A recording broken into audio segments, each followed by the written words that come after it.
I first became interested in taking on Batman when I heard that Warner Brothers was looking to renew and reinvent the franchise. I'd made my last film at Warner Brothers, so I was able to go to them and explain to them the way I saw the Batman franchise being interestingly reinvented. From the beginning, my interest was in taking on a superhero story but treating it in a realistic fashion. I've always been a big fan of the character, but I am by no means any kind of comic book expert. I felt I needed a writer on the project who really knew the character inside out, really knew the comic world. Chris's agent rang me up one day. I'd always wanted to write a Batman movie. I remember telling my mother when I was a kid that I was going to go to Hollywood one day and do a Batman film. And in a way, I'd been waiting my whole life for this call. David, unfortunately at that time, said he couldn't possibly write the script because he only had 8 or 9 weeks until he was going to go off to direct. I said, if I did do it, this is what I would do, and you can just have my ideas for free. And I talked for about an hour and spitballed a large amount of what the film is. And Chris said, wow, that sounds great. He went away again for a few more days. I got a call again saying, you have to do this, you have to do this. I guess he's just such a big fan of the character, he couldn't resist carving out the time to just come on board and work out the story with me and then write the first draft. One of the ironies of this film is it's this massive, massive movie. But the way that the film was created were in sort of very humble settings, so to speak. David and I would meet at my house, out the back of my garage, in my office, and throw ideas around and really start working out the major beats. It was clear to me that if they were going to restart the Batman franchise, something very dramatic would have to be done, something very different. In my opinion, we had to go backwards and tell Batman's origin story.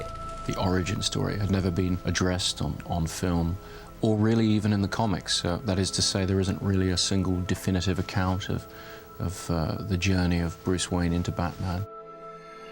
David Goyer and myself drew very heavily on this great history of this character. It's these key events in Bruce Wayne's life that we know of, and then a lot of very interesting gaps that we were able to interpret ourselves, and those we took to be the most important elements of what makes Batman the great legend that he is.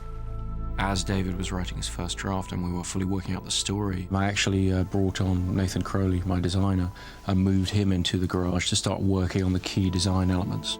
It was in August in LA, in the garage, with the washing machines, so we had to take the day off when the cleaner came around because they'd leave the dryers on and get way too hot. It's a really interesting way to work because we, would feed each other information, and Nathan would say, oh, I have an interesting idea, and then Chris and I would put that into the story, or vice versa. By working that way, having your production designer in one room and your co-writer in another, you've really got this, fantastic symbiotic thing going on that's going to give you really great inspiration, which is what happened. It was very important to me that nobody see anything of what we were doing until it was finished, until we were ready to show different elements. We are used to working on films where you're fighting to let people know about your film. On this, we were fighting to, keep it all under wraps. We had a fake name for the project that Chris came up with called the Intimidation Game, and all the documents, all the contracts, the scripts, things like that were the Intimidation Game. It had nothing to do with the title of the film, but people ended up thinking it was the title of the film, which was all a little bit strange. After we finished the script, no photocopies were made for the executives at Warner Brothers. They came to Chris's house and sat in that same garage. They brought in some couches and read the script there. That initial stage where you're getting to really let your imagination run free and really explore ideas is one of the most fun parts of the filmmaking process. You're really trying to think and design and dream on the grandest scale imaginable. It was important for me in the case of this project to figure out who was going to be putting that cowl on before we really nailed down the script. There are a lot of people that would make a good Batman, or there are a lot of people that would make for a good Bruce Wayne, but we couldn't find a lot of people that we thought could do both. The first half of our film takes place before Bruce puts on the costume for the first time. It was important to us that the audience be really invested in Bruce Wayne and not just marking time anytime he was on screen until he would put on the cape and the cowl. Christian was the first actor I met with, actually. And it was clear to me, looking into his eyes, that this is somebody who can make you believe in the possibility of somebody devoting their life to something this extreme. Christian was driven enough to want to be involved with the project that he was prepared to take a lot of things on trust in terms of what I was intending to do with the project. Because when I first met him, the script hadn't been written yet. The image that I had gotten from Chris was that he was a far more dangerous and volatile character than I'd seen him played before. Christian had a very controlled and specific approach to how he wanted to portray the aggression of this character, the animal-like quality. He talked a lot about having Batman crouching in the shadows, and he's constantly sort of crouched on railings or the sides of buildings, very much the way he is in the comics. You just couldn't pull it off properly unless you became a beast when you were inside of that suit. When I first met Christian, he was extraordinarily thin, having lost an enormous amount of weight for The Machinist, which he was about to go off and shoot. He did call me and say, well, you know, how do you look right now? You know, like, how am I gonna seriously be able to suggest to Warner Brothers that you could play Batman ever if, you know, you're that skinny? He then proceeded to put on a lot of weight in muscle terms and really try and bulk up, because I had impressed upon him the idea that for Bruce Wayne to really fill that suit, he was going to have to be very, very large. I was just stuffing my face all day long and lifting heavy weights and eating more, and eventually went up to like 220 pounds. I hadn't met Christian, and I was expecting to meet this bag of bones. And I went, oh my God. I just listened to what he said about get as big as you possibly can. So that's what I did, you know? But I was kind of like a bear. I wasn't really like a martial arts, you know, guy all lean and ripped and everything like that. I had to very sort of gently suggest to him that he you know, cut down a bit. I could see the look on Chris's face, you know? He looked at me and it was like, oh, Christ, you know, what has this guy done? There was a moment where he was really big and we were thinking, God, is he gonna fit the bat suit? Is it, you know, how is this gonna work? It was a moment of panic where I realized, oh, crap, you know? I took Chris at his exact word about get as big as you can, but he didn't really think I was gonna get that big. A number of the crew I'd worked with on previous movies, they looked at me and they were like, bloody hell, Chris, what are we doing here? Fat Man or Batman? And so I realized, okay,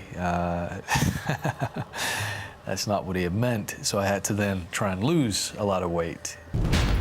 We worked on his stamina and built his muscle tone so we could bring his body back up to being what it needed to be for Batman.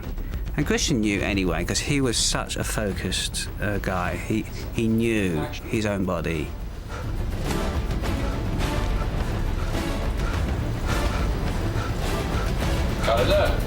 Very nice. Christian showed extraordinary levels of self-discipline and dedication to the role to be able to do that. A lot of actors, when you start working with them, they'll say they're going to lose a bit of weight for the part or whatever, and the wardrobe people will kind of roll their eyes and go, yeah, sure, because they very often don't. And I had to warn the wardrobe people on this film that he was actually going to do what he said he was going to do. It really was. It was a very tight schedule, but I just about managed it before we started filming. I think the closest to what I saw for Batman that I had seen in another film was probably the Dick Donner Superman film from 1978. And one of the things that made that film so epic was the great casting. I felt that Batman deserved a similarly epic treatment, and so we decided to go for the best actors and the best stars possible. So the principals are all fleshed out with these wonderful supporting roles. You know, I mean, it's just a spectacular cast around Christian. Just know that there are those of us who care about what you do with your future. Haven't given up on me yet. Never. It's essential that Alfred is a credible father figure because he is the person who raises Bruce Wayne.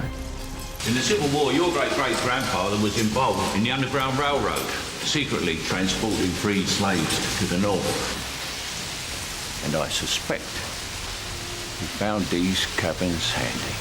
Casting Michael Caine in this role allows us to create a really wonderfully rounded character who really can be a true father, surrogate father to Bruce Wayne. Liam Neeson plays Ducard, who is this mentor to Bruce. He essentially teaches Bruce all kinds of techniques of martial arts and so forth, but I think he also offers him a level of guidance, and at a time when Bruce is really looking for answers. What's great about Liam is Liam ultimately plays one of the villains, and he's never played a villain before. And he always plays these sort of fatherly, avuncular, mentor-like characters, which he does need to play in this film, but when he turns, he really turns.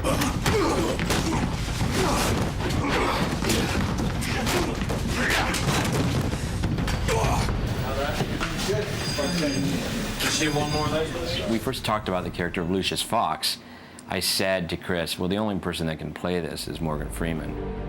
We felt it was important to connect Bruce's assembling of the tools to become Batman, and Lucius Fox helps him in his quest to become Batman without ever knowing exactly what Bruce's quest is. He knows there's something going on, but there's a sort of interesting unspoken understanding between the two men. Gary Oldman was an idea that Chris had, and he doesn't seem like the obvious choice given some of the roles he's played. I think Gary Oldman has never really played such a wholesome character. He's played a lot of bad guys, Gary, but he is a chameleon, and he inhabits the role of Gordon. The really cool thing about Gary Oldman's performance in Batman Begins is that if you look at Frank Miller's Batman Year One and the depiction of Gordon in that comic, that's exactly what Gary did. I look at Gary in the movie and I don't even think of him as Gary Oldman. He just seems like Gordon. It was important for us to have a person who was close to Bruce from childhood, knew him before all of these things went wrong. Rachel, who's played by Katie Holmes, is a very strong character in her own right, and she's not at all the damsel in distress.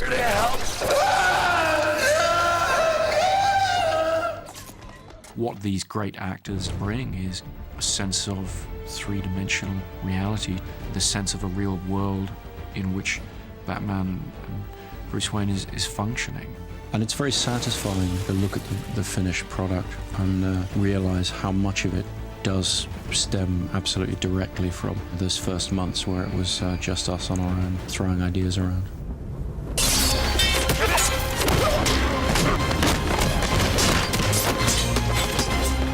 I am gonna stop you. You never did learn to mind your surroundings.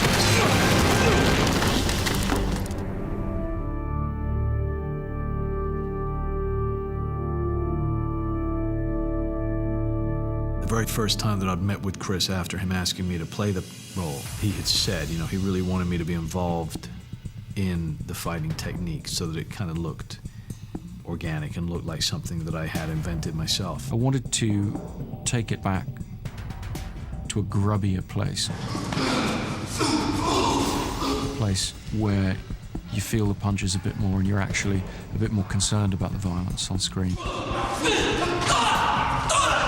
Action. I think there's been a lot of very, well, I think excessive use of, you know, wire work and martial arts and everything, to the point where the violence loses its threat because it's become a bit, I think, a bit dance-like, and we've become sort of comfortable watching it in that way. You know, if you're in a fight situation, if Batman's got someone behind him and he can turn around and knock him out, headbutt him, why not? Why do a triple spin kick, double loop, you know, why not just knock him out? We were looking for something that, when Batman threw a punch or a kick, it went through the person like a raging bull. Once we started along those lines, and one of the stuntmen we had on the film, Buster Reeves, who's a jiu-jitsu world champion and extremely talented in martial arts, mentioned to Dave Foreman about a new martial arts system called Casey, or Casey Fighting Method. Casey means from the heart, and it's also the nickname for the two founders of KFM, Husto and Andy Norman.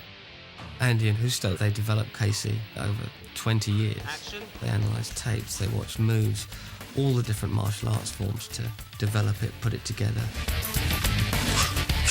And it's absolutely fantastic. Take it away, boys.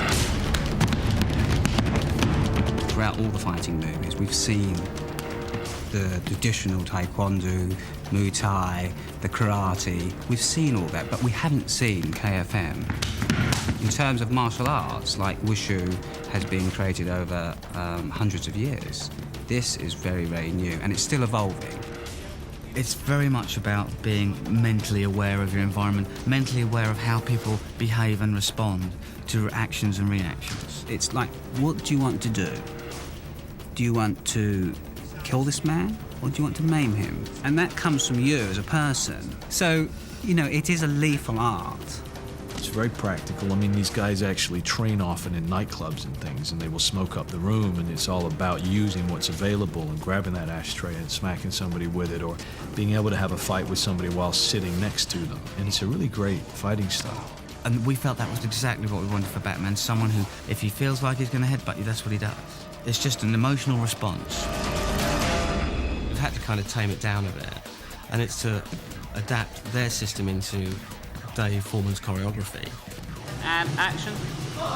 And because it's so tight and a tight fighting style, I had to adapt to make the moves bigger. So if I was throwing a punch to the face, I would just make that bigger. I would just, you know, make the circle bigger. The demonstration you just saw, I don't think you could actually break that down unless you saw that in slow motion. You couldn't quite see what was happening there, but the boys were actually breaking down each bone as they went up from the legs to the head. So it is something that you need a lot of control on, and so we move very, very slowly, and we build up layers till we feel very, very comfortable with it. Wonderful. Well done, boys.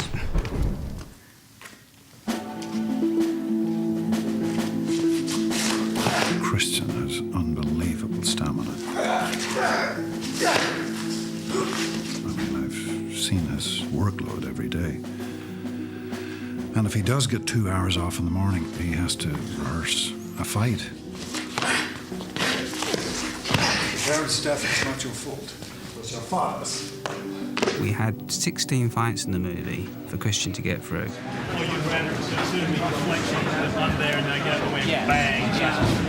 Because he had such a heavy workload, we did a lot of blocking of the fights with stunt guys and just liaising with Chris Nolan on tape.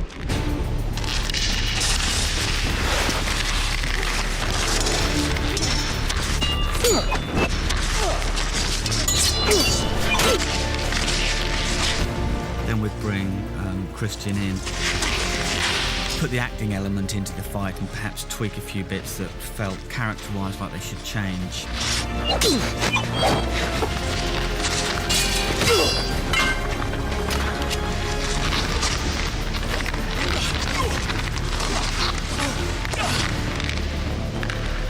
And they would make the changes. And then when we'd get on set, it would all change again. In terms of the fights, Christian learnt every single fight. He did every single fight. The Casey fighting was very close quarters, so it was a very dangerous art. The hits were very direct to very dangerous parts of the body, so we had to be very, very careful as not to injure our actors or our stuntmen, of course. A lot of the hits were like 2-3 inches away from the target, so every time. Absolutely respect the stuntmen. This is what they do, and they can obviously do any of it in a vastly superior way to what I can do. But I always like to try it, you know? And I like the possibility of being able to have some kind of stunt sequence, and then you can zoom in and whatever, and, you know, and you see that it's a real person. Basically, Christian learnt fights very quickly. He'd go home at night and he'd watch the tapes, and he'd literally come in the next day and know the fights. He has a photographic memory, so I would show him a fight, and it sickens me. Because, you know, I'd show him 20 moves, and then within half an hour, he would have all those 20 moves down. I can't do that, and I'm the fighter ranger. I am The devil. You're not the devil. You're practice. We all dream that we can take on 8 men at once and beat them all. And that's what the Bruce in these fights is like. We see Bruce, younger. He has no fighting skills whatsoever. There's no technique to him. He's adopted different styles, but he hasn't created his own style yet. We wanted to demonstrate that he had some skill, but it was really more about courage and brutality. We brought 11 guys over from Thailand, put the moves together, discussed them, said, wouldn't it be nice if, or shouldn't he be stronger here? He wanted 8 guys coming at one guy all at once, and I had real trouble with that, because for 8 guys to attack one guy all at once is how am I going to put a fight? How am I going to choreograph? It was really quite hard to have them all coming at him, so that he's having to work triple time to take care of them, as opposed to people standing waiting to get up at the corner of their eye, coming in, taking their hit.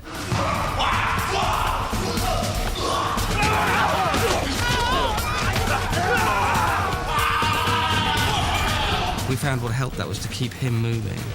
So by keeping him moving, people could drop in his wake and then come into him as well.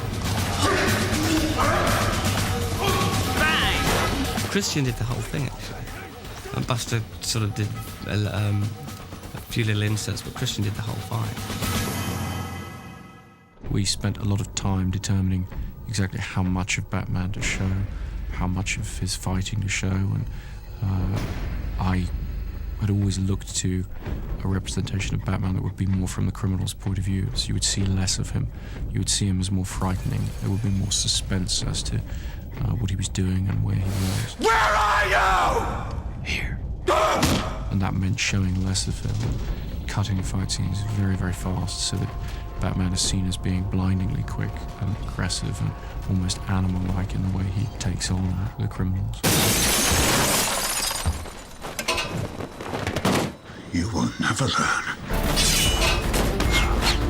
The monorail was the biggest challenge because it was the finale and we all want a big showdown. Batman is on equal terms now with Ducard. I think we feel that they are equal to each other. It was punch for punch, kick for kick, and that's what made it very intense and dynamic. Now we can really focus on using the Casey style at the end, and it's worked out really strong. As a team, all of us, we all put that fight together and that energy together.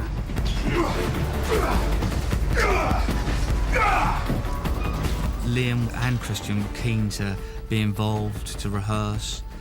In fact, if they weren't doing anything, they'd actually call and say, look, why don't we rehearse? Liam was a strong fighter. Casey's actually a fighting system where you use a lot of elbows and fists, and Liam's very tall. I think he's 6'4", 6'5". He's a tall guy.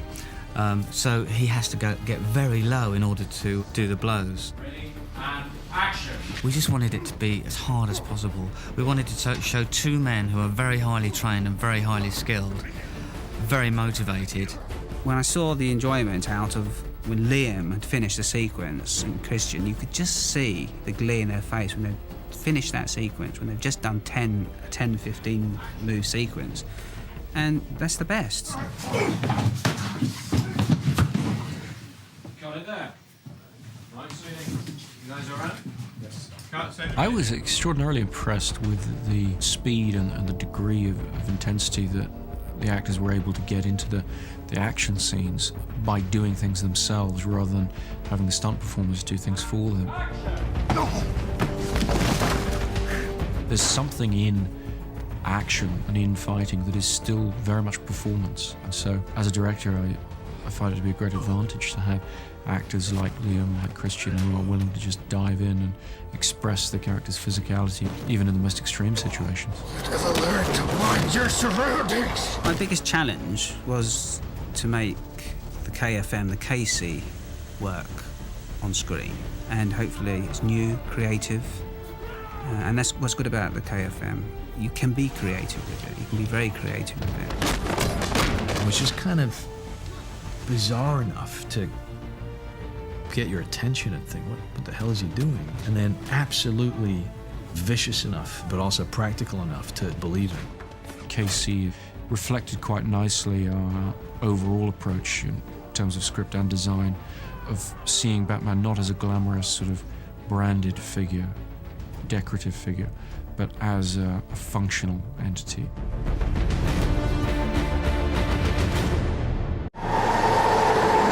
We wanted the look of Gotham to have a recognizable texture, like a sort of New York on steroids. Between set builds, miniatures, locations, we can create a world. Roll cameras! We have a true working set that's on the scale of a real city. The guys that we've got here have managed to build what they've built in 100 days.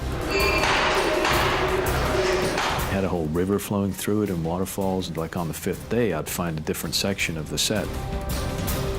This film is a designer's dream, really.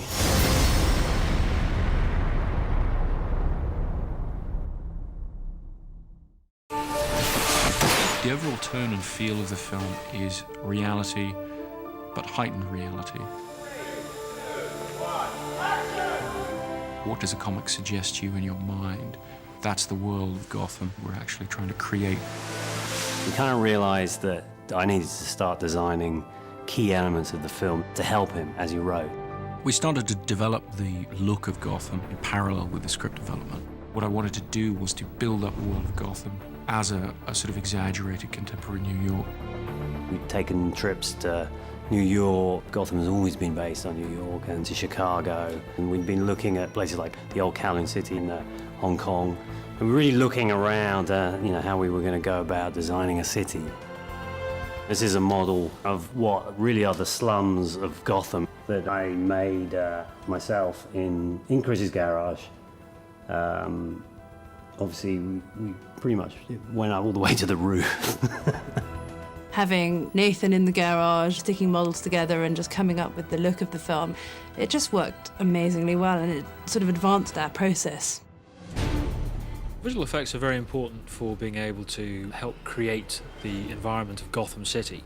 Chris wanted a degree of realism which he felt he hadn't seen before in visual effects work. He really wanted to show just what a monstrously overwhelming place Gotham City is.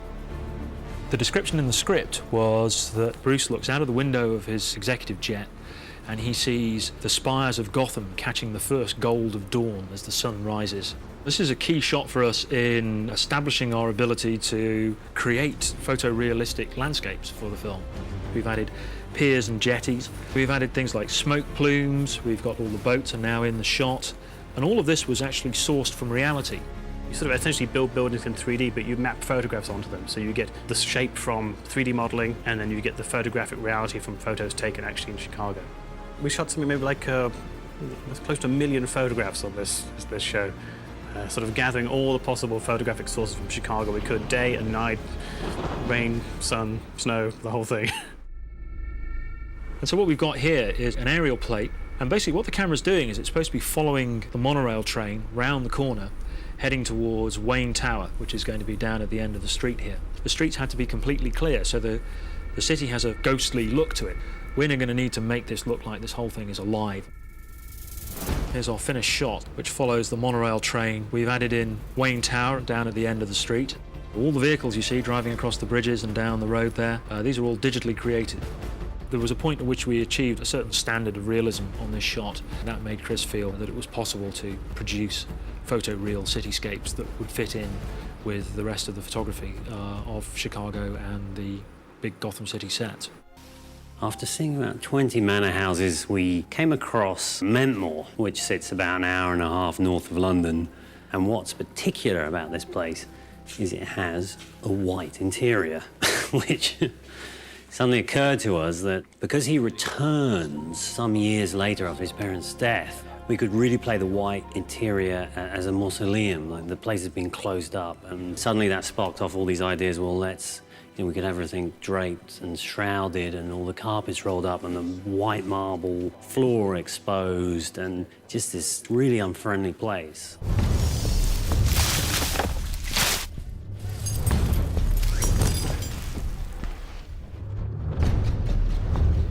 imagining the Batcave, we set out to look at the origin myth as it's been portrayed in the comic book, and we were very drawn to the notion of existing caverns underneath Wayne Manor rather than something that's constructed. Because it's Batman Begins, we wanted to explain who dug the Batcave, you know? How does that work, you know? How does he pour 500 million tons of concrete in you know, in secret? We really wanted to explain that the Batcave isn't a man-made place. It sits under Wayne Manor, and it's a cave. Gradually, over the course of the film, we start to build up the idea of the larger world of Batman and the larger world of the Batcave. The Batcave was on the H stage at Shepperton Studios, and that was sort of the next garage. The Batcave starts with the rigging, then we go into wood, and then we cast these sheets, thousands of sheets. These are cast off existing rocks. Up above, you'll see those arches up there. They're basically the foundations of Wayne Manor. And we're saying this was an underground lake that's drained out, so we're actually building a river that runs through here. And slowly but surely, we end up with a Batcave. We actually ended up flooding the whole stage because it was just easier rather than building self-contained tanks. Chris was a little bit dubious about flooding the stage, but I think after he saw the immensity of the water we put into it, he realised it was probably the best thing to do. It was an element where you got lots of reflections and twinkles. That, you know, it was a dark set, and that just brought it out and made it a living cave, really. The Batcave is a very realistic environment, and so my goal was to try to light it in a realistic way and keep that believability going. We're dealing with black walls, somewhat reflective walls, which helps quite a bit. And then we're dealing with Batman in a matte black costume, so you have to try to figure out exactly how you're going to separate one from the other. Luckily, working with my gaffer, Perry Evans, we started to crack it a little bit and figure out exactly how we were going to bring some of the light into the Batcave without seeing them, because there's a roof over much of the Batcave, and we have to find a way to sneak the light in. And then specifically lighting the first scene that Bruce Wayne sees the Batcave. In order to master your fear, you kind of have to dive into it. Bruce decides that in order to become Batman, he's going to immerse himself in the bats beneath Wayne Manor, that he's going to have to be comfortable with that before he can really become Batman. We knew we were going to have to do digital bat shots. We did an early on test trying to use real bats to see how they would play, but they tend to, not be very cooperative. I think one day of shooting with those convinced everybody that we were going to go digital with the bats. And then seeing bats swarming all over you. Swarming all around. You start from reality, of course. So we actually digitally scanned some dead bats to get their full-on shape, recreate those in 3D, paint them up, texture them to make them look like real bats. In order that we can have bats fly around in there, what we actually did, we used a thing called a LiDAR scanner. It's basically a laser that sweeps across the surface of objects. It's used by the military and also used in visual effects all the time now. And it records the three-dimensional shape of the environment. So by doing this, we can basically build a 3D version of the set. And then we can use that to sort of have the bats avoid objects and have them correspond to real objects as you photograph the plate as well. I think these days visual effects has sort of expanded its role storytelling-wise. Now you can do things that you couldn't do before.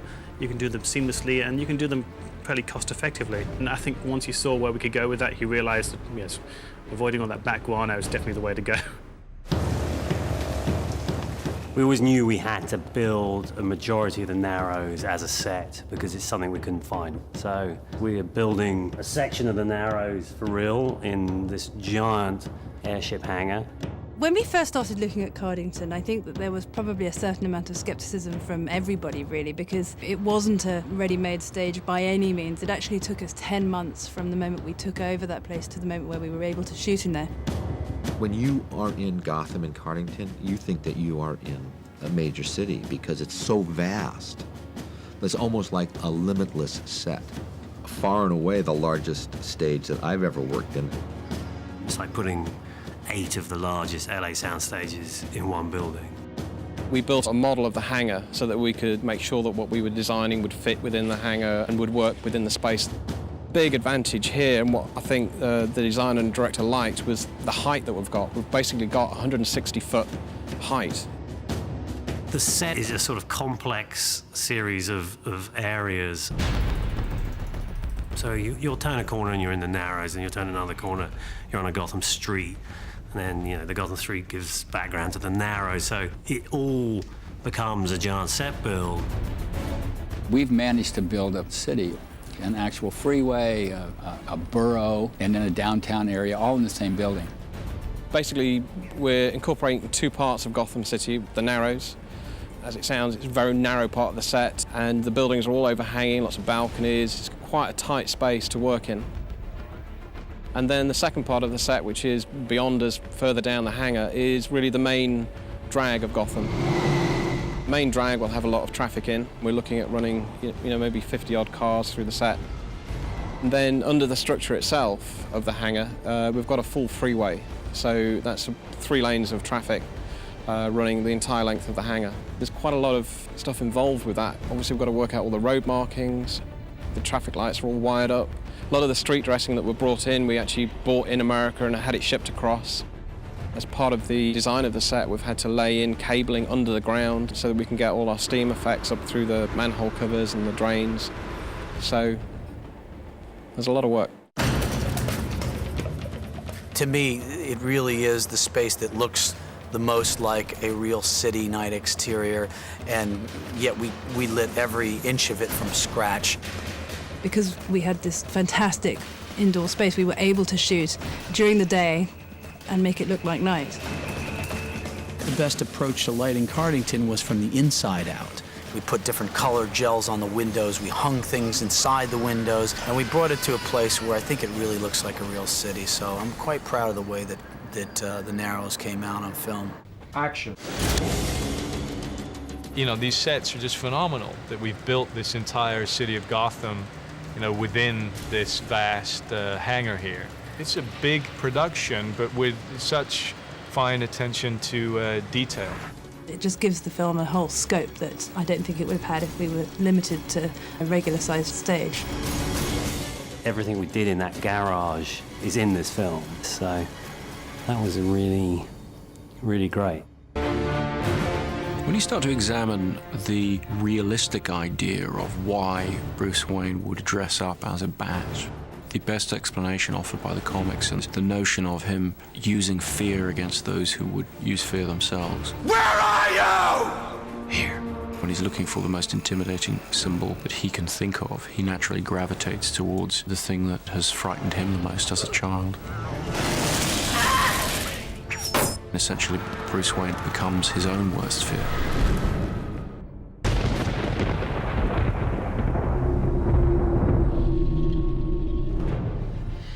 The costume has to be frightening, or it has no purpose.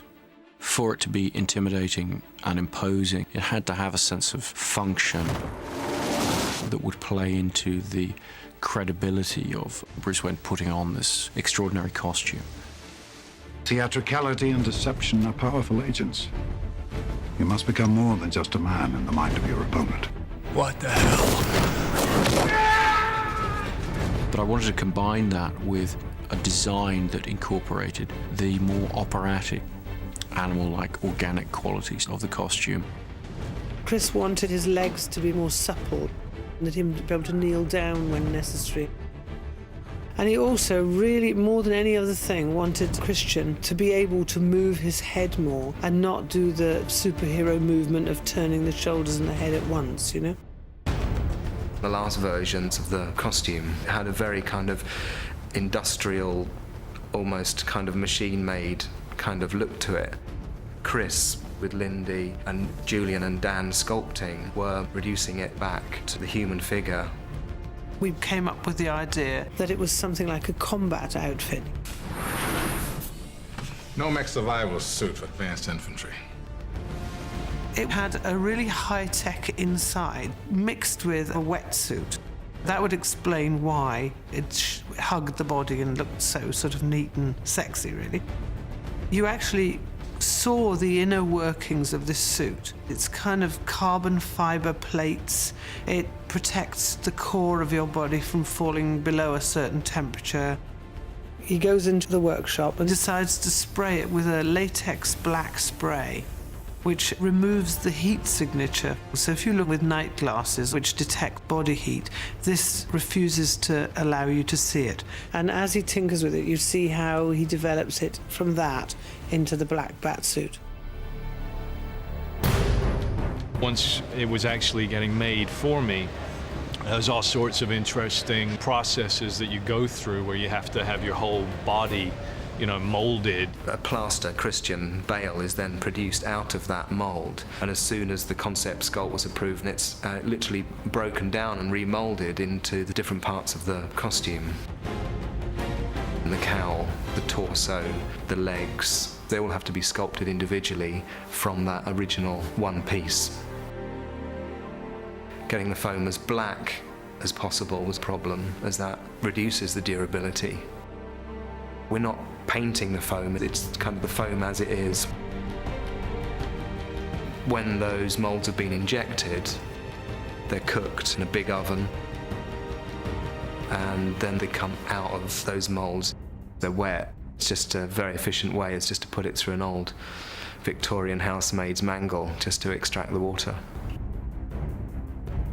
The piece is taken out and dried, they're then prepared for trimming.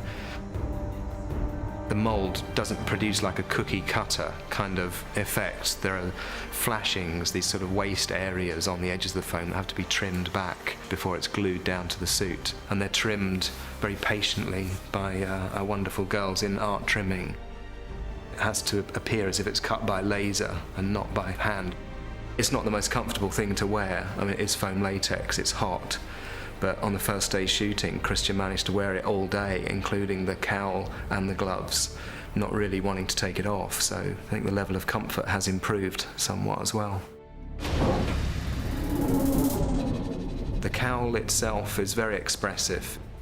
This man's angst really shows through on the sculpt. Rather than being a mask, it actually shows his character. I love the sensitiveness of it. You can feel the workings of his face underneath it. It gives you this huge neck, you know, kind of like a panther, this real kind of feral look, you know, as you're going to pounce on somebody all the time. I was just surprised at how intimidating he becomes and how much it changes him. He really channels this other character. When he's confronting an individual that he wants to take down, he kind of ceases to be human. I swear to God. Swear to me!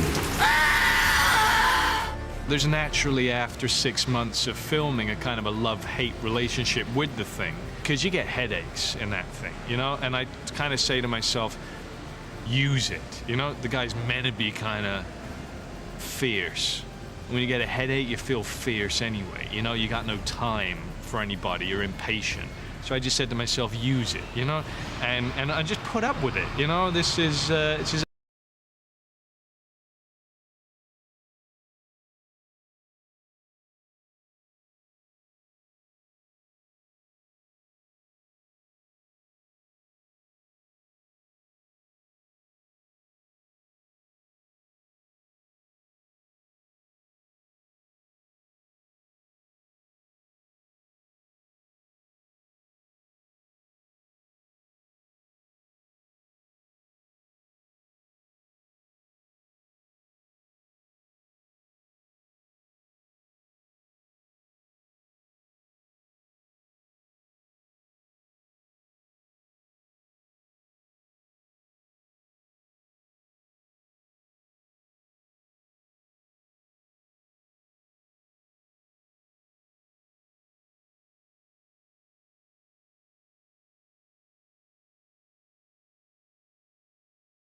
and the waterproof nature and the lightweightness that it flies.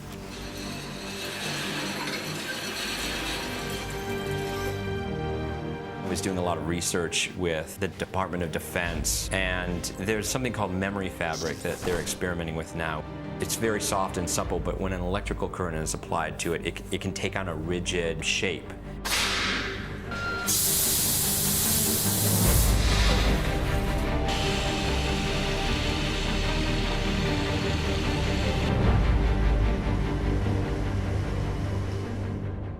It's not who I am underneath, but what I do that defines me. He uses the cape and cowl to create a symbol that the people of Gotham will either respect or fear. What the hell is that?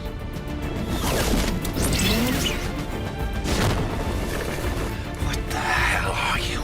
A man who is just flesh and blood can be defeated, can be destroyed, whereas a symbol can transcend the idea of just being one man. I'm Batman.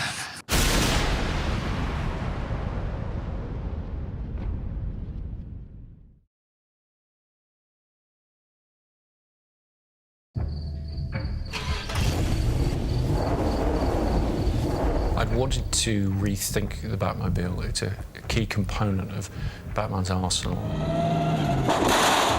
The Batmobile was so unbelievably well engineered. They've really come up with something absolutely unique. There hasn't ever been a car like this before.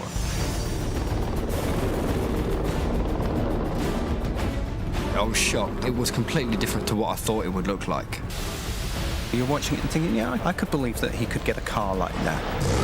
This car is so cool. I finally understood men's fascination with cars after I saw this thing.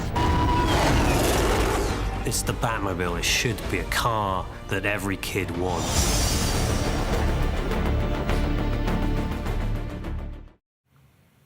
What's that? Well, the tumbler? Oh, you wouldn't be interested in that. I felt that it was very important to design the Batmobile first before we approached any of the other aspects of design of the film, because I had a very specific idea in my head about a contemporary approach to a Batmobile. And our approach to it would tell everybody who saw it a lot about what we're doing with the whole film, which is a more grounded reality in which we're trying to base this story.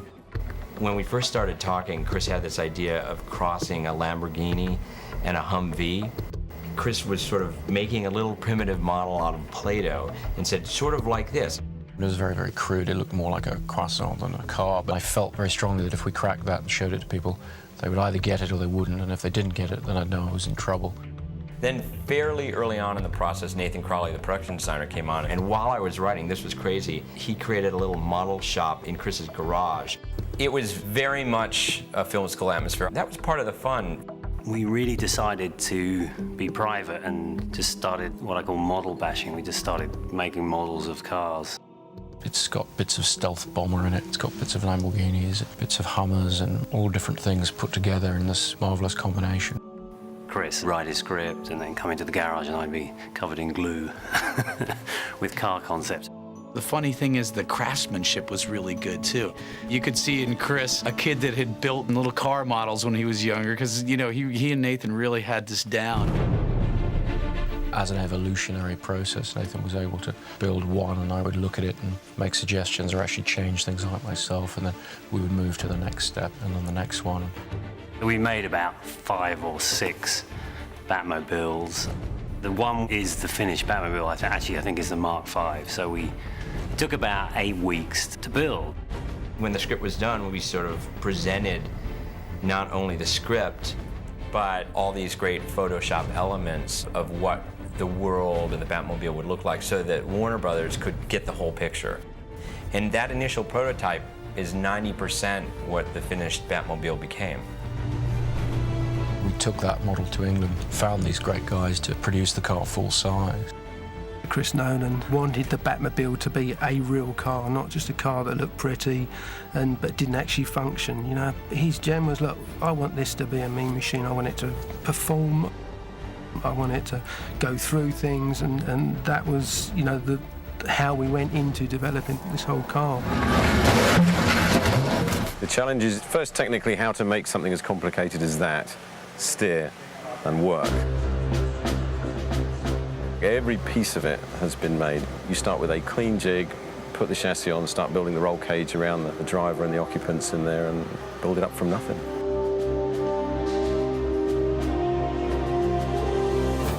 The front end of the car is what is so different. There is no front axle. There's nothing holding the wheels in the conventional way. The wheels have to be held from the outside. It was difficult, but we always knew it was possible. And 3, 2, 1, go. Chris had described the cockpit opening like the petals of a flower. We tried several times to talk him into an easier system, which made our life a bit easier, but he was not going to have that. The mechanism ended up where the front windscreen went up into the roof, and then the whole roof slides back, and then the 2 cockpit seats rise up. It was a nightmare trying to get that right. You've just got to have guys who've got technical knowledge of how to put all this together. They were so faithful to our original kit bash model that the glue blobs that Nathan had put into the model had been reproduced full size. It was quite a strange thing to look at. It's 9'4" at its widest. Lengthwise, it's 15 feet, and height-wise, it's about 5 foot, I think. It weighs 2.5 tons. There's nearly half a ton of rear axle and wheels and tyres. So there's a big chunk of the weight sitting there. Everybody was surprised to find that the Batmobile was ready before we thought it was going to be. That's been very thrilling to watch. A model that Nathan Crowley just built in my garage back in LA become a full-size working vehicle. Then we have Andy and Jim going for the land speed record. It was about 2 weeks before we started filming that we got the first prototype, without all the bodywork on, just a working chassis with the engine in. So we were sneaking the car around and taking it out to sort of hidden tracks and things, seeing what brakes, what doesn't brake. Start off testing it slowly, just drive it in a straight line, make sure it handles okay.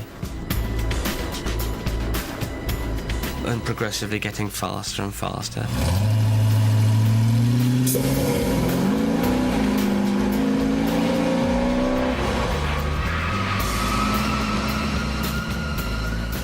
And slowly, through a development process, you arrive at a vehicle that can achieve all the shots on the page.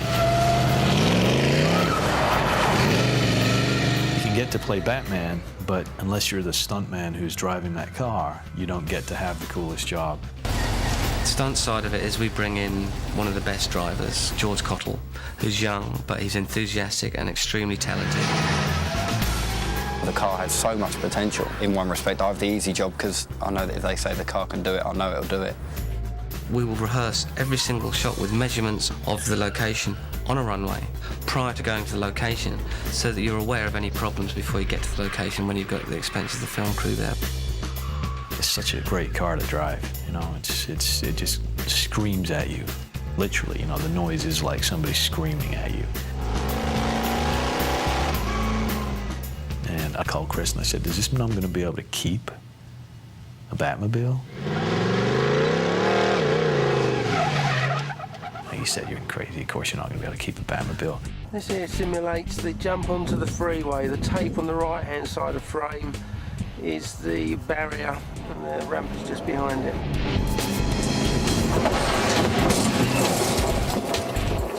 We'd practiced jumping the car so much, we just testing how the car reacted in the air, making sure it was balanced, whether we needed to put kick ramps on the car. We went out to try and kill the car. You know, that's what we were trying to do, push it to the limits. I was waiting for something not to work. It just landed and just took off straight away. Roll camera, please. 305 Echo, take 1. 3, 2, 1, action.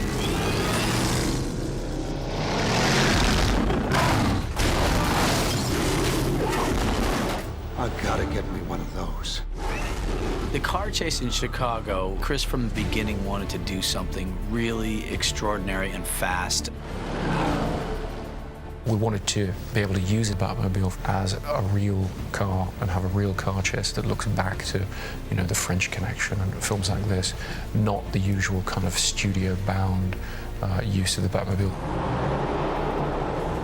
It's very rare that you drive a vehicle in a stunt sequence more than 50 or 60 miles per hour. We took this Batmobile and drove speeds up to 80, 90 miles an hour, I think. And then on the open road, we got up to 100 miles an hour.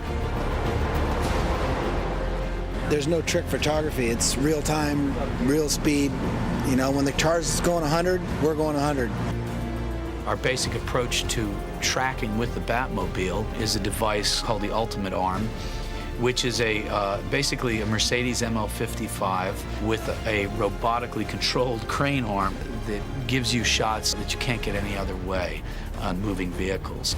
The first night of tracking, they were shouting out speeds of 86, 88 miles an hour. I've never done speeds like that, only on helicopter tracking shots. But to do it from car to car tracking that's fast. The director's in this Mercedes with the crane arm on it, flying along at 100 miles an hour. The Batmobile's flying along at 100 miles an hour. And so really there's no room for error. I mean, one little thing goes wrong and somebody's life is in danger. On this film, George has probably done some of the best driving I've ever seen in all the years I've been doing it. He was absolutely tremendous. There was a particular shot in Chicago to come down an exit ramp into this big bus depot, and they wanted the car to come in and slide sideways, almost do like a complete 360, and then back out again in between two cars. And at first I was always kind of like, I don't know if it'll do it, and the first time we did it did it so easily.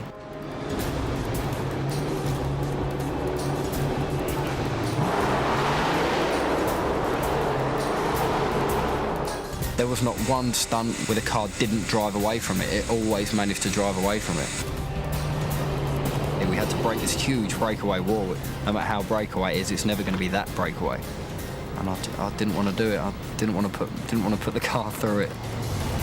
We did it. She got a few scratches, broke the glass, but apparently she's up and running again now. So I'll ask if I can keep it, take it home at the end of the film.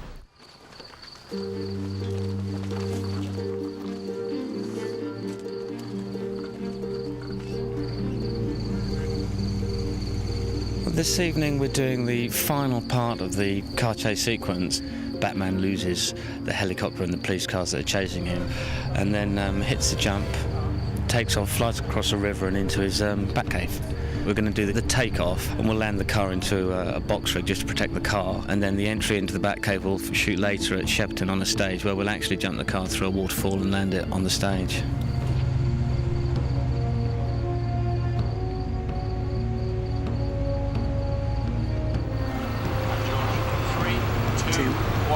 Action!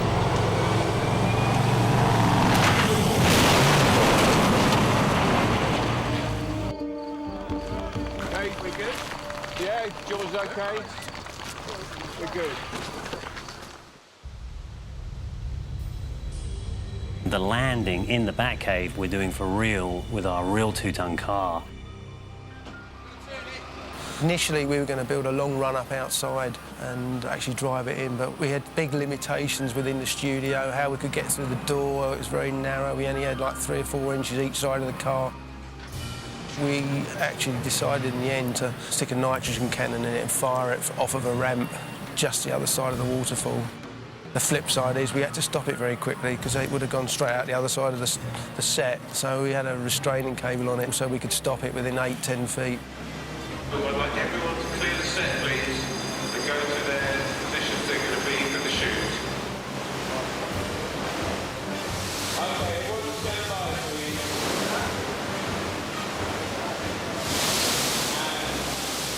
And roll over, please. And 3, 2, 1, action! Everything we did out there was done for real. None of the car turnovers or cannons or pipe ramps, none of it was CGI.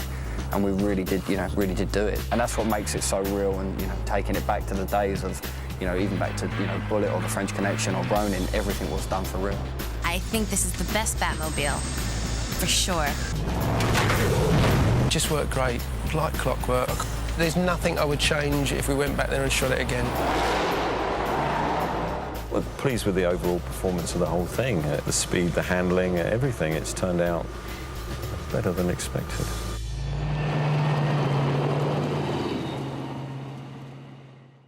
To me is a fascinating concept, the idea of this heroic figure who, as a very flawed character, a very human character, leaves the place that he's ultimately to return to and travels and learns and then returns as a changed person. If I hadn't been scared, they would still be alive. And do you still feel responsible? My anger outweighs my guilt. Come. Out there. Back to one. We'll get safety on that. We knew one of the biggest set pieces of the whole movie had to involve Bruce prior to becoming Batman, and it had to be an absolutely massive and thrilling sequence. And we figured if we could sort of get the audience invested in Bruce in that way, then it wouldn't matter whether or not he had the cape and cowl on. You're turning back. Sure thing. You go back. I want you to look through the camera, because what we'll do is we'll cheat it. We'll cut. Because I'll have the other side as well. Very good. Car walk down that steep slope, apparently. We were determined not to have this film feel like it had been filmed on a lot, you know, on a back lot, on the studio lot. We wanted there to be locations that would expand it, that would make the playing field and the canvas feel larger.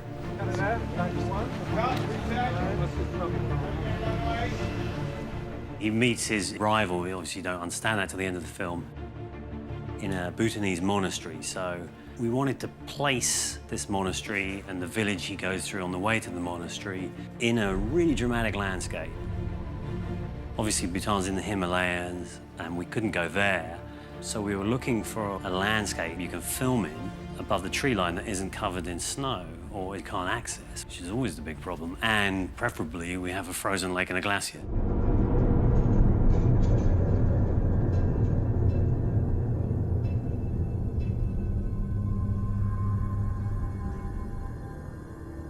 You know, you're looking for glaciers that sit below 3,000 feet, which is, there ain't many. I think there's only one in British Columbia, so we didn't want to go that far.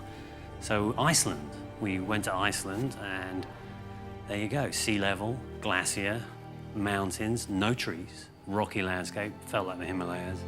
So we built a village on the edge of a glacier, and we built the front doors of the monastery on just around the corner. We were there from January till March building it. You know, it's obviously in this winter, so there's not very little light. Lots of storms, lots of rain. The monastery is being built as a miniature, and we're going to put that in behind the front doors, so it's a combination of elements. The power of movies, you know, we can kind of go anywhere and sort of tame it for our use. It's strange to be in a section of the world where there wasn't a tree, and there wasn't the sound of a bird. It was kind of like a gorgeous Beckett wasteland, you know. It was beautifully dangerous. He was stronger than your father. You didn't know my father. I know the rage that drives you. That impossible anger strangling your grief until the memory of your loved one is just poison in your veins. My thinking about starting in Iceland was I needed a frozen lake, and it was going to be gone by the end of February, so we had to start. It wasn't really so much Chris changing the schedule as Mother Nature, really, just because he had found this beautiful lake right beneath this stunning glacier. We were meant to have a couple of days to be able to rehearse and go through the sword fight. And, you know, they called us and said, right, that's it, you know, no rehearsals, let's just go straight to it. We got to film it because we don't know how long this is going to last, because it could thaw out any day. You know how to fight 6 men. We can teach you how to engage 600. And lucky that we did it, because while we were filming that scene, we would hear these loud cracks in the ice, and everybody would have to stand dead still, you know. And they would call a few people off the ice and say, okay, you know, now it's only good to have 5 people out on the ice and no more than that. And gradually the whole thing was falling apart as we filmed. Always mind your surroundings. Every so often, between setups, we'd see ice crumbling away at the head of this glacier and bits of rock and muck falling off, that you knew this thing was a big, living force that was moving towards you. Anger does not change the fact that your father failed to act. From my standpoint, really didn't involve that much. I mean, it was a handheld camera, a steady cam. We did one shot where I'm sitting on a sled, and they scooted me across the ice to get a shot, which is in the movie. And so it was a really pretty low-tech way of filming. We were able to get, I think, 33 setups in one day or something and just hammer through it, very much in the style of a smaller film. In a sense, that was a part of the film the most similar to films I'd made in the past. Yield. You haven't beaten me. You have sacrificed sure footing for a killing stroke. By the next day, it was pretty much just a lake again. And I like that, actually. You know, it's nice sometimes to kind of surprise yourself with the beginning and not feel completely ready. You know, sometimes there's a benefit, I find myself, to just getting started and jumping in. We wanted to go back out again, but we couldn't. And so we faked it a little bit after that. But all the really wide, beautiful stuff, we got that on the day that we were supposed to prep.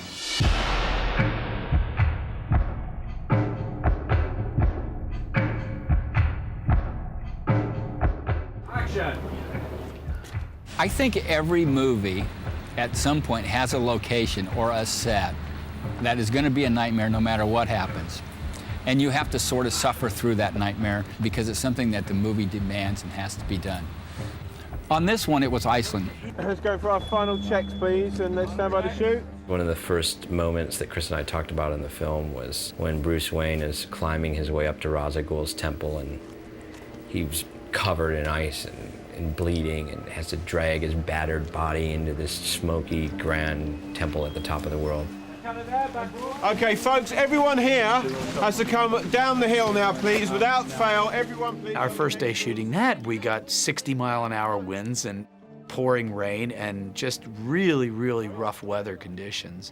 And instead of doing this crane shot that Chris and I had talked about doing at the bottom of the village, we ended up throwing the camera on my shoulder, kind of, you know, hunkering down and walking up the hill in the blowing rain and getting as much as we could before we had to pull the plug and get out of there. 3, take 1. Okay, take the strain, please.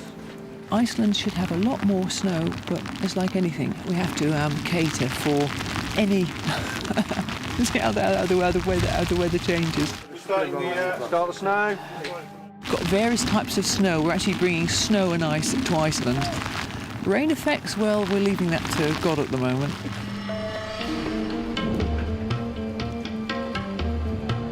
Bruce's climb up the mountain. When he goes up, walks through the village, the guy tells him to turn back.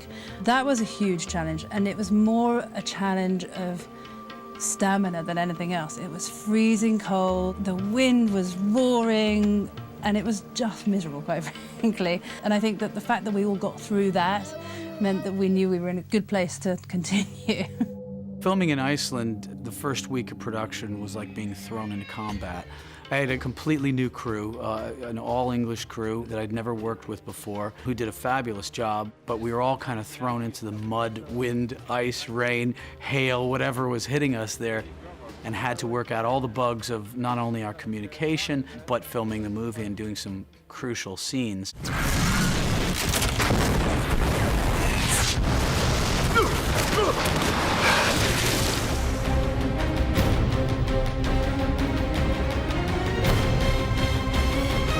The other issue we had out there, of course, was we had to do Ducard and Wayne sliding down the ice and off the cliff edge, again, which we wanted to do for real. So we built an ice slide the week previously to the crew going out there.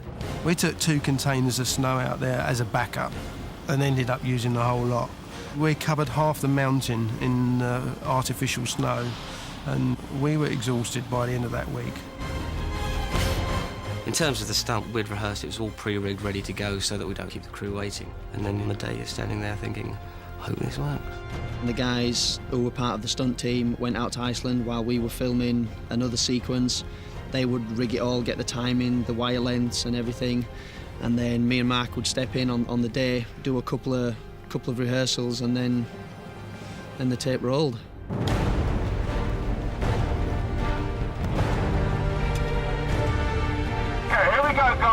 Stand by, please. Buster. Just remember that the hand you're digging in with, that is supposedly taking the weight of both you and the guy you're holding, so a real stop on that, really hanging from that gauntlet. Roll cameras, please. Okay, here we go, guys. Good luck, everyone. 3, 2, 1, action!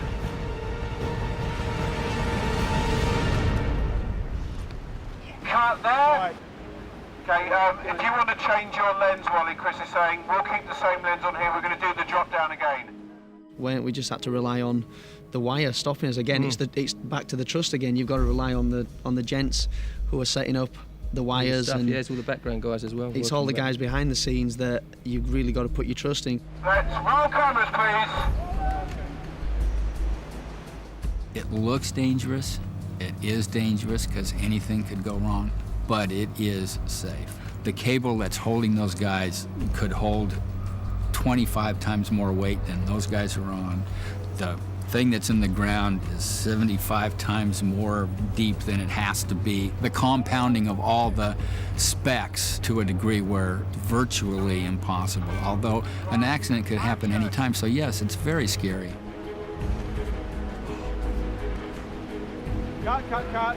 You guys okay? Mark, okay? Thumbs up. Excellent. We needed one single shot, which is sliding with them down the ridge over the edge to be able to tip down to see the ravine. In pre-production, Chris and I talked about it, and we both really wanted to get a realistic over-the-edge shot and not do it CGI, not do it blue screen back on the stage so you could really get the feel that you're there. And I think we were able to accomplish it, but that meant bringing this techno crane to the top of the mountain, and it was really the best way to get it. So it was the best tool for the job. It wasn't just a toy, you know, that we made the guys bring up there. And then Chris also really wanted to get in there with them with a handheld camera and be right in with them as they slid down the hill. And so we took our usual low-tech approach to it to test it and to see really if it was going to be fast enough. Too slow. And also to get an idea of how much we were going to be able to shoot on location and how much we would leave behind to shoot on a set piece that we were going to build months and months later. What you're looking at is he's just sort of sliding towards the cliff edge. Yeah. So you're going down and then you grab him with your right hand. Turn your body around like that. So on this one, we'll just get the lead into that. The horizontal backline. There's a great spirit that comes out of that in accomplishing what we were able to accomplish there. And I think that the attitude that Chris and I took towards it was, let's just go in there and get what we can and just get all that we can and come out of there alive with great footage.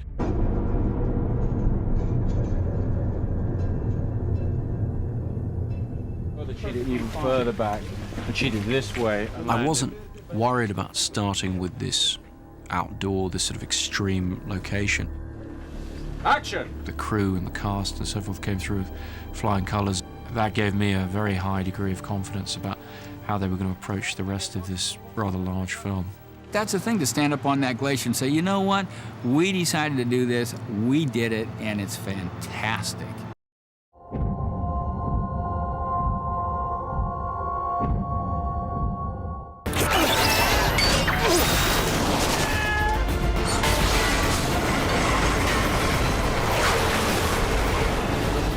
Whilst I wanted the terms of the storytelling to be as realistic as possible, the expectation of this kind of epic film is that the action go as big as possible at the end.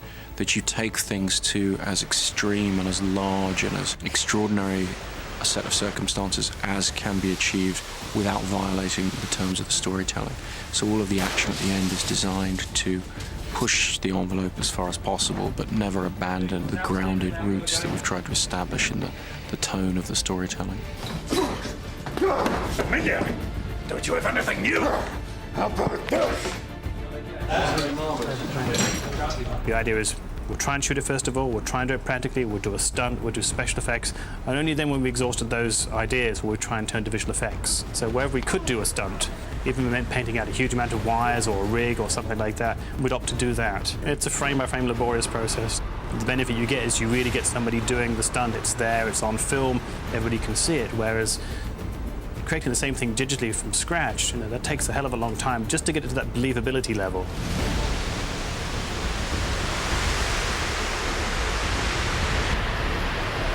That was something that I really wanted to crack, getting the look of all this huge amounts of steam going off, and we spent a lot of time and research.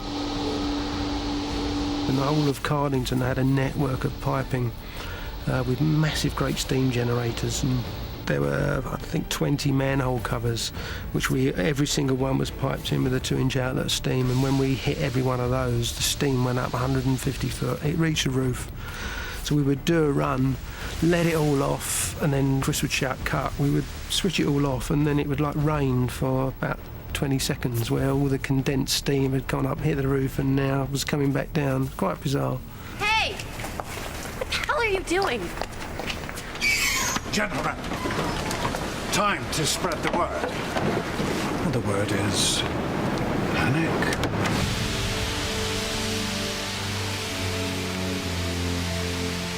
I couldn't really see anything, but I thought it was so cool. I enjoyed it. I mean, I've had so much fun every day.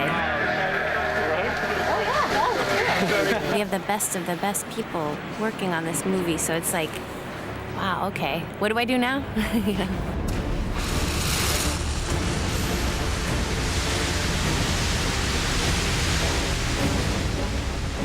You know, as we've always said, that everything we can do on the movie for real, we will do. In this particular sequence, we've done a shot of him firing the gun and flying up to the train, and a continuation of that where he's flying along under the train.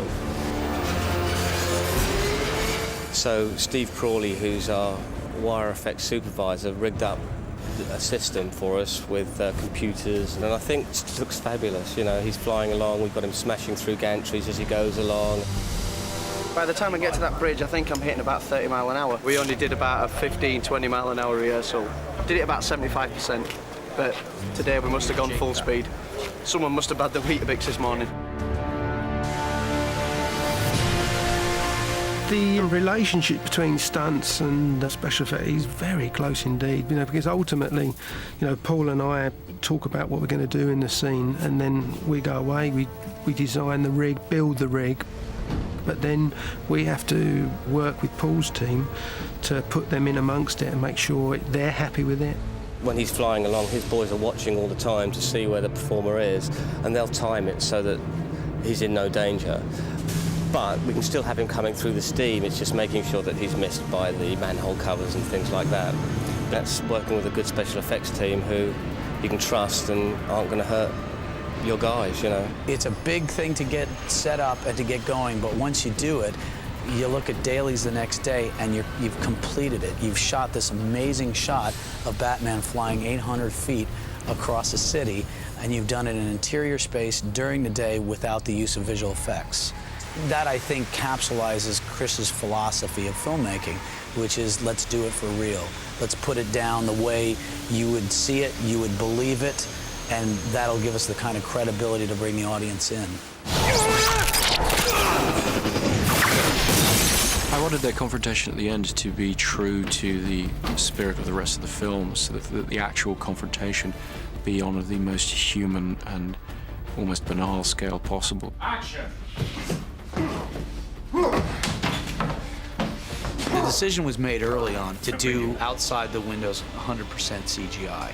So we made the decision to build the train on stage and surround it with a green screen. Yannick Assers, the visual effects supervisor, and Dan Glass, the other visual effects supervisor, really came up with all the mathematics to figure out how high off the ground the train had to be lifted in order to not see off the green screen when handheld inside the train.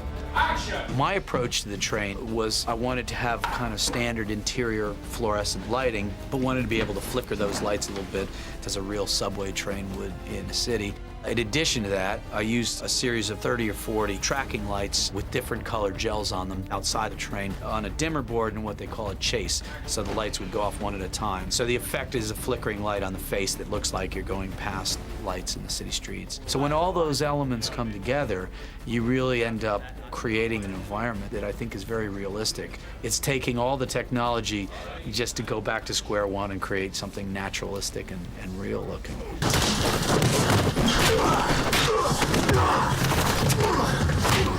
At the end of the movie, it's a combination of digital train, digital city, and then as soon as things start to blow up and you really need all that kind of interaction and crashing, there's a switch over there gradually to using a miniature train, colliding in a miniature environment.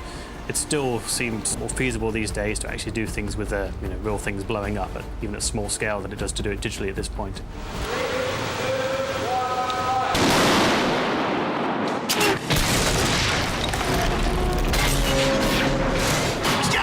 We've got a collapsing monorail leg, which is at the far end of the set, which special effects have matched what we've built here and that's basically hinged, so as part of the end, the finale, it will tip over. 3, 2, 1, action!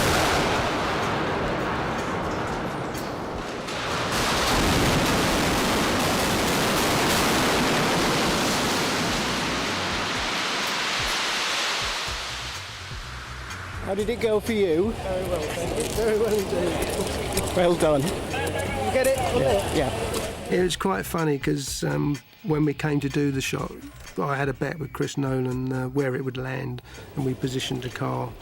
And I think we had a bottle of champagne on it, something like that, where he thought it would land one place, and I knew it would land another place, but ended up where I thought it would land, and also ended up where Chris thought it would land. So there was no settlement of the bet in the end.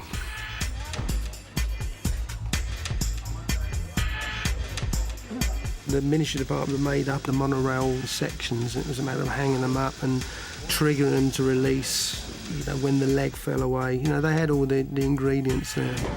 We have a 6-scale miniature of the thing, and with the special effects guys and model guys, we will sort of realise the destruction of this thing as it plummets to the ground. The reason the miniatures are so big is we basically wanted to achieve as much reality as we could. We're featuring all the usual stuff of fire and dust and sort of destruction effects. So in order to make them look as realistic as possible, we've gone for the biggest manageable scale that we could construct, which has turned out to be 6-scale. The train itself is catapulted down the rail, the broken rail, using a pulley system and gravity effects. Also, the cameras are shooting at 4 times normal speed, so the train is actually slowed down on screen in order to give it sort of scale and mass and what have you. And I'm hoping to acquire a really sort of spectacular sequence out of it for the film. 3, 2, 1, action!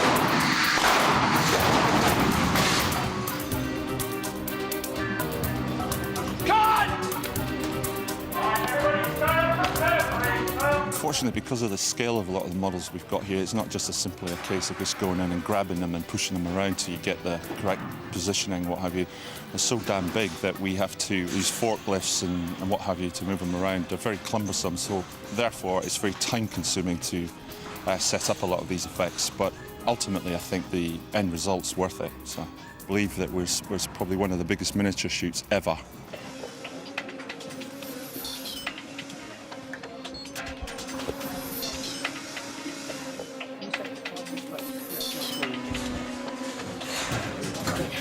The great thing about this is we're actually getting the best of both worlds here, and we've got miniature effects augmented with CG effects, and ultimately the product should have a much more unique look, better than it would have if it had gone completely CG. So it's got a much more organic feel about it.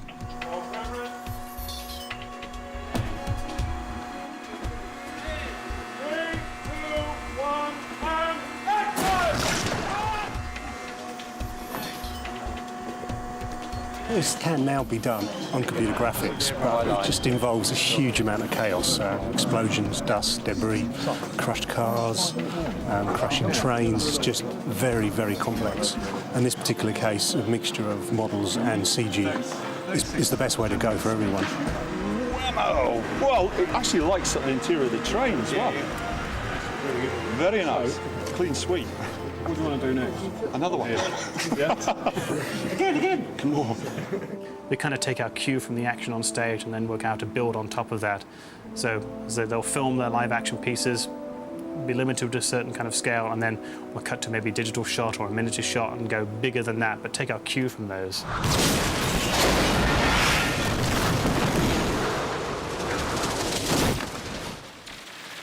This shot was challenging for a number of reasons. First off was that the Batman animation had to dovetail with a practical stunt in the preceding shot, where we actually see Batman exiting the train from inside the train.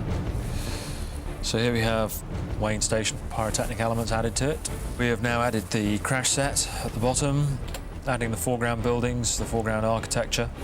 So now adding the train and the monorail towers, debris passes coming out the back of the train, all the dust and stuff. And now we've added pretty much everything. We've got Batman in there. We make sure we can see Batman by putting lots of light on the buildings behind him. But at the same time, we can't just light everything. So we've had to dramatically add uplighters, little light sources, turn on some of the windows, add window reflections, so that we basically create Batman as a silhouette. Constantly keep showing Chris where we're going with the shot, keeps looking at stuff, getting his feedback, getting his interaction there. And slowly the shot progresses and builds to the level where, like, oh, we're reaching critical mass, it's looking like it might be done. And then, of course, it's not, and we go and do it many more times until Chris is happy. Good. Very nice. Check the gates on that. Swap bus transfer. Okay. Thank you very much. Let's go downstairs. David Goyer and myself drew very heavily on the history of the mythology of Batman.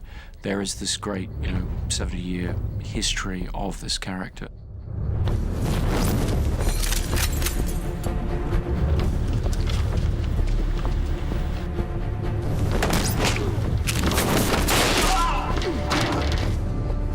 In terms of comic book characters, Batman has always been the crown jewel of the comic book world.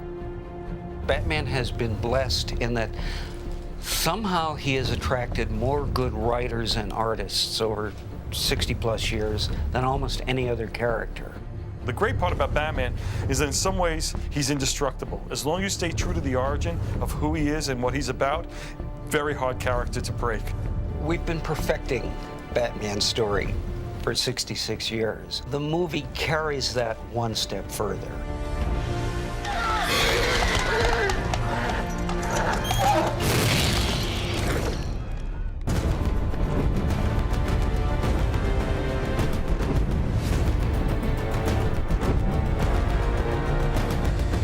I felt that everything we were going to do in terms of translating the character's story onto film was going to have to be extremely reverent to the history of the character and the mythology of Batman. The origin story had never been addressed on film, or really even in the comics. That is to say, there isn't really a single definitive account of the journey of Bruce Wayne into Batman. So there are sort of fascinating gaps in the mythology there to be played with. There's a gap of at least 7 years when he disappears from Gotham, and they just never told that story. And when I first talked to Chris Nolan, I said, you've got to tell that story. And I think people like origin stories to a certain extent. And it was a way of doing something new and different that had never been done in film or television or in novels or in the comic books. And that excited me, and it obviously excited DC and Warner Brothers and Chris. The magic of the origin story is it provides the most fundamental moment of connection to the character. How would you react if this happened to you, and what set of incredible circumstances could possibly take someone on a journey from this moment in their life to this moment in their life? He's here. Who? The Batman. Christopher Nolan and Mr. Goyer, they really cared about the source material. They showed up here and met with Paul Levitz, and they went through tons and tons of different graphic novels and comics. They definitely culled from the last 30-some-odd years, and they got the character. They got it. What we tried to do was provide the best resources for the filmmakers. So we went back and did everything from finding the most interesting versions of the Batman origin, the most interesting treatments of a particular villain. Here's the classic arc that introduced Ra's al Ghul. Here's the 2 or 3 best Scarecrow stories that were done. And you really let the filmmakers draw the inspiration where they may. There were 3 pieces of work or eras of Batman that were somewhat influential to Chris and I when we were working. The Long Halloween was a piece of work that influenced us, which was this great maxi series by Jeff Loeb and Tim Sale. And there were elements of that. Carmine Falcone, who's one of the mob bosses in Gotham. It's a very sober, serious approach to Batman, and we really like that.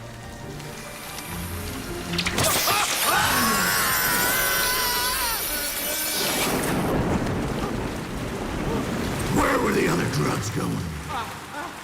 I never knew. I don't know. I swear to God. Swear to me! And then we were also influenced by some of the 70s Batman comic books written by Denny O'Neil and primarily drawn by Neil Adams. The late, great Julie Schwartz had a name, Ra's al Ghul, which he got somewhere, means head of the demon. And he and I decided it was time for a new major villain. Let's not recycle the Penguin yet again. And so I went home and wrote a story. Neil Adams did an incredible job of rounding out the characterization and really making it unique visually. I mean, he's clearly not the guy you pass on the street, and yet it isn't some sort of gaudy red and yellow superhero costume. If you look back at the stuff we were doing in the mid-70s, a lot of it was the first period where Batman emerged beyond Gotham, where he acknowledged that there was sort of a real world surrounding Gotham City. And we liked that element because we were determined not to have this film feel like it had been filmed on a lot. We wanted there to be locations that would expand it, that would make the playing field and the canvas feel larger. Ra's al Ghul, what are you seeking? I seek the means to fight injustice. Ra's al Ghul's goals were sort of larger than the Penguins or the Jokers or something like that. Gotham's time has come. Like Constantinople or Rome before it. The city has become a breeding ground for suffering and injustice. It is beyond saving and must be allowed to die. He is as obsessed with his mission as Batman is with his. Batman has a kind of narrow view of things. Crime, stop it, eradicate it. Ra's has this sort of planetary view that unless we do something, we don't have much time left. Here's a guy who's actually sees Batman as an equal, as a willing heir. It's the father to the son that he never had. And for somebody to feel that way so beholdingly and then have an ultimate rejection between the two, incredibly compelling storytelling. You are my greatest student. It should be you standing by my side, saving the world. Here's a Batman who lost his parents, has a chance in this case to have a parent, and rejects it. There's something fascinating about that. The jumping off point really, for me, had been a story called The Man Who Falls, and it suggests various points along the development of Bruce Wayne into Batman.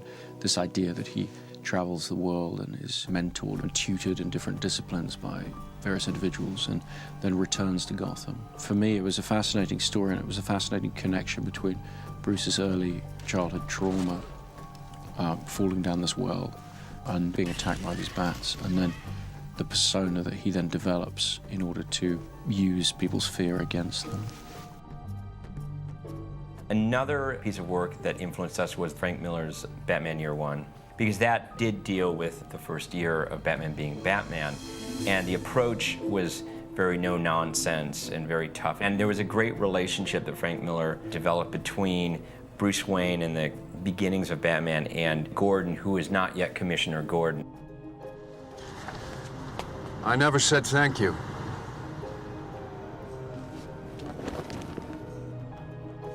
And you'll never have to.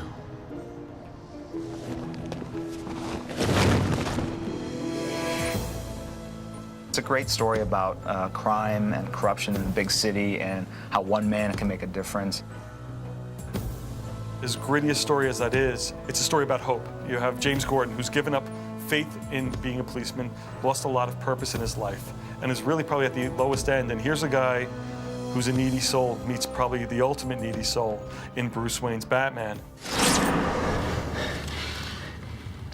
Get her downstairs. Meet me in the alley on the narrow side. What is that?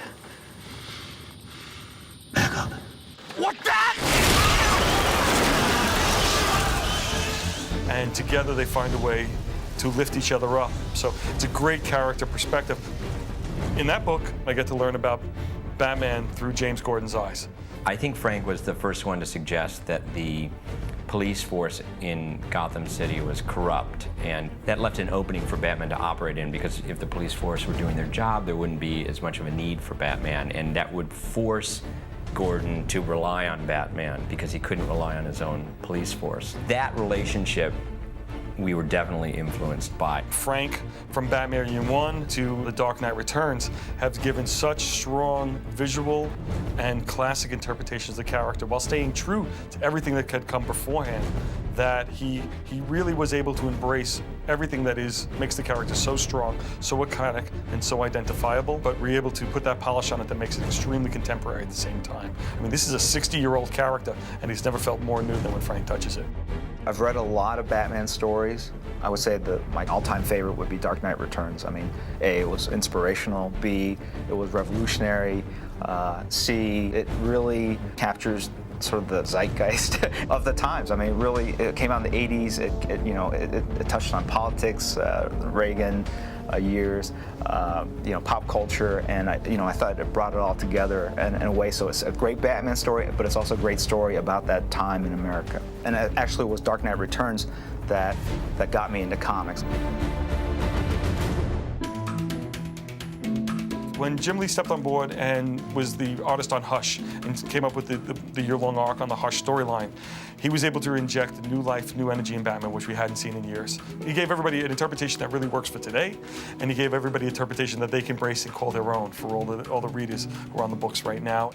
If you draw the line between Neil Adams, Frank's work, and Jim Lee, they're all artists who cast a very full illusion. They're not drawing from a cartoon iconography as much as an immersive world. You're here, you're in the middle of this is happening to you along with the characters. There's a heightened awareness for our characters again.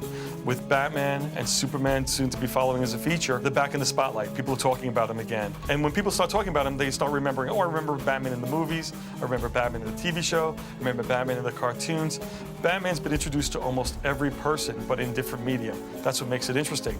So what we had to do here is create a comic book that appealed to those sensibilities and those interests. We were kicking around this idea of a new all-star line, and naturally it seemed like a right time to do it. The fact that the movie was kicking in, the movie was about to hit the screens, the book was coming together all at the same time, it was just right serendipity for the project. The idea behind the all-star line is to let creators work on classic characters without sort of the drag of continuity. It allows us to really go to the source material, start from scratch, and rebuild these characters up in a fresh, contemporary way, at the same time making them true to the original creations. Frank Miller and Jim Lee are the people that can give you a definitive story. That's why we went to them. We knew, being fan-favorite artist and being fan-favorite writer, this is a match made in heaven. Frank and I met a couple times to talk about sort of the tone of the book, what he wanted to do with the characters, sort of the approach he was going to take. And it really is a story more about Robin, which is a different approach. I mean, most Batman stories with Robin, he's always the sidekick. It's usually from Batman's point of view. And by looking through Robin's eyes, you really see Batman in a very different way. You know, he obviously his idol, but he's also, an adult. So I think there's a lot of stuff that hasn't really been mined, and I think, that's what Frank's great at, is really taking stuff that's been there for decades and really kind of dusting it off and putting a fresh spin on things. The great part about working with Jim Lee and Frank Miller are that they're both so intimately aware of who Batman is and have such a strong interpretation of them, and more importantly, have been instrumental in the interpretation of the character over the last 20 years, that they bring a certain level of respect and understanding to it. So this All-Star book will actually give people kind of a fresh, modern reintroduction to the classic version of these characters. I mean, when I read the script to issue 1, I'm a 50-year-old man sitting there going, shucks, this is great.